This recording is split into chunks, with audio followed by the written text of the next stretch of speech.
ಕಾರ್ಕಳದ Ajay car ಕೊಲೆ ಪ್ರಕರಣಕ್ಕೆ ಸಂಬಂಧಿಸಿದಂತೆ ಇದೀಗ ಒಂದೊಂದೇ ಮಾಹಿತಿಗಳು ಹೊರಬರಲಾರಂಭಿಸಿದೆ. ಪ್ರಿಯಕರನ ಜೊತೆ ಗಂಡನ ಕೊಂದಿದ್ದ ಪ್ರತಿಮಾ ತನ್ನ ಗಂಡ ಸಾಯಲು ಮಾಡಿರುವ ಹೀನ ಕೃತ್ಯಗಳನ್ನು ಪೊಲೀಸರ ಮುಂದೆ ಬಾಯ್ಬಿಟ್ಟಿದ್ದಾಳೆ.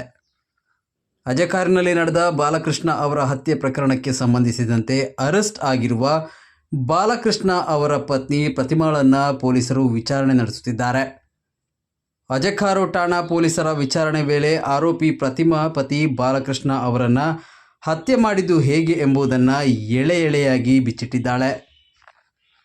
ಅಕ್ಟೋಬರ್ 20ರ ತಡರಾತ್ರಿ ಬಾಲಕೃಷ್ಣ ಮೃತಪಟ್ಟಿದ್ದಾರೆ.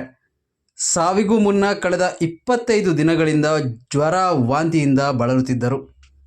ಈ ಹಿನ್ನೆಲೆಯಲ್ಲಿ ಬಾಲಕೃಷ್ಣ ಅವರನ್ನು KMC, ನಿಮಾನ್ಸ್ ಮತ್ತು ವಿಕ್ಟೋರಿಯಾ ಆಸ್ಪತ್ರೆಗೆ ದಾಖಲಿಸಿ ಚಿಕಿತ್ಸೆ ಕೊಡಿಸಿದ್ದರೂ ಪ್ರಯೋಜನವಾಗಿರಲಿಲ್ಲ. ಬಾಲಕೃಷ್ಣ ಉಸಿರು ಚೆಲ್ಲಿದ್ದರು. ಆದರೆ ಬಾಲಕೃಷ್ಣ ಮೃತಪಟ್ಟಿದ್ದು ಕಾಯಿಲೆಯಿಂದ ಅಲ್ಲ, ಕೊಲೆ ಎಂದು ಪೊಲೀಸರ ತನಿಖೆಯಿಂದ ತಿಳಿದುಬಂದಿದೆ. ತನ್ನ ಪತಿ ಕಾಯಿಲೆಯಿಂದ ಮೃತಪಟ್ಟ ಅಂತ ನಂಬಿಸಲು ಪತ್ನಿ ಪ್ರತಿಮಾ ಬಾಲಕೃಷ್ಣ ಅವರಿಗೆ ಸ್ಲೋ ಪಾಯ್ಸನ್ ನೀಡುತ್ತಿದ್ದಳಂತೆ. ಅಲ್ಲದೆ ಈ ಸ್ಲೋ ಪಾಯ್ಸನ್ ಅನ್ನು ಪ್ರಿಯಕರ್ ದಿಲೀಪ್ ಹೆಗಡೆ ತಂದು ಕೊಟ್ಟಿದ್ದಾನೆ ಎಂದು ಪೊಲೀಸರ ವಿಚಾರಣೆಯಲ್ಲಿ ಬಾಯ್ಬಿಟ್ಟಿದ್ದಾಳೆ. ಪ್ರತಿಮಾ ಪತಿ ಬಾಲಕೃಷ್ಣ ಅವರಿಗೆ ಅನ್ನದಲ್ಲಿ ಕ್ಯಾನ್ಸರ್ಗೆ ಬಳಸುವ ಮದ್ದನ್ನು ಬೆರೆಸಿಕೊಡುತ್ತಿದ್ದಳು ಎಂದು ಹೇಳಲಾಗಿದ್ದು, ಈ ಮದ್ದು ಯಾವುದೇ ಟೇಸ್ಟ್ ಹೊಂದಿರುವುದಿಲ್ಲ. ಕಳೆದ 1.5 ತಿಂಗಳಿನಿಂದ ಅನ್ನದ ಜೊತೆಗೆ ಮದ್ದನ್ನು ಬೆರೆಸಿ ನೀಡುತ್ತಿದ್ದಳು. ವಿಷ ಇದೆ ಎಂದು ಅರಿಯದೆ ಬಾಲಕೃಷ್ಣ ಊಟ ಮಾಡುತ್ತಿದ್ದರು. ಹಲವು ಬಾರಿ ವಿಷದ ಅನ್ನವನ್ನೇ ಪ್ರತಿಮಾ ಕೈತುತ್ತು ಮಾಡಿ ಬಾಲಕೃಷ್ಣ ಅವರಿಗೆ ತಿನ್ನಿಸಿದ್ದಳು ಎಂಬುದು ಪೊಲೀಸರ ತನಿಖೆಯಲ್ಲಿ ತಿಳಿದುಬಂದಿದೆ. ಕೊಲೆಗಾಗಿ ಪ್ರತಿಮಾ ಜೊತೆ ಸೇರಿ ಯೋಜನೆ ರೂಪಿಸಿದ್ದ ದಿಲೀಪ್ ಅದಕ್ಕಾಗಿ ಉಡುಪಿಯಲ್ಲಿ ವಿಷ ಖರೀದಿಸಿದ್ದ. ಆನಂತರ ಅದನ್ನು ಆತ ಪ್ರತಿಮಾಳಿಗೆ ನೀಡಿದ್ದ. ಪ್ರಸ್ತುತ ಪೊಲೀಸ್ ಕಸ್ಟಡಿಯಲ್ಲಿರುವ ದಿಲೀಪ್ನನ್ನು ಶನಿವಾರ ಉಡುಪಿಗೆ ಕರೆತಂದು ವಿಷ ಖರೀದಿಸಿದ ಅಂಗಡಿಯಲ್ಲಿ ಮಾಹಿತಿ ಸಂಗ್ರಹಿಸಲಾಗಿದೆ. ದಿಲೀಪ್ ಮತ್ತು ಪ್ರತಿಮಾಳ ಮೊಬೈಲ್ ಫೋನ್ ಹಾಗೂ ಸ್ಕೂಟರ್ ಮತ್ತು ಕಾರನ್ನು ವಶಕ್ಕೆ ಪಡೆಯಲಾಗಿದೆ. ಮರಣೋತ್ತರ ಪರೀಕ್ಷೆಯ ವರದಿ ಇನ್ನಷ್ಟೇ ಬರಬೇಕಿದೆ ಎಂದು SP ಡಾಕ್ಟರ್ ಅರುಣ್ ಕುಮಾರ್ ತಿಳಿಸಿದ್ದಾರೆ.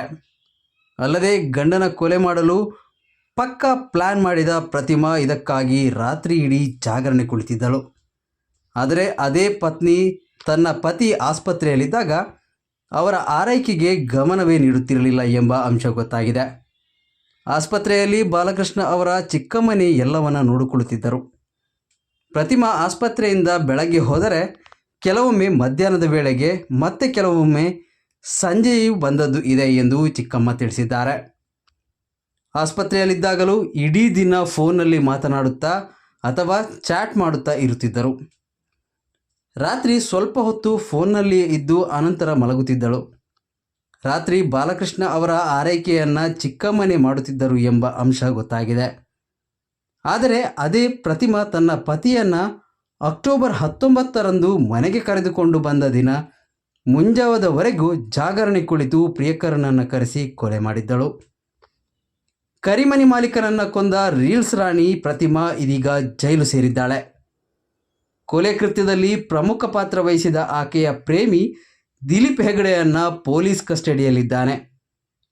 ಹಾಲು ಜೇನಿನಂತಿದ್ದ ದಂಪತಿಗಳ ಬದುಕು ಅಕ್ರಮ ಸಂಬಂಧದ ವಿಷಪ್ರಾಶನದಿಂದ ಮೂರಾಬಟ್ಟೆಯಾಗಿದೆ.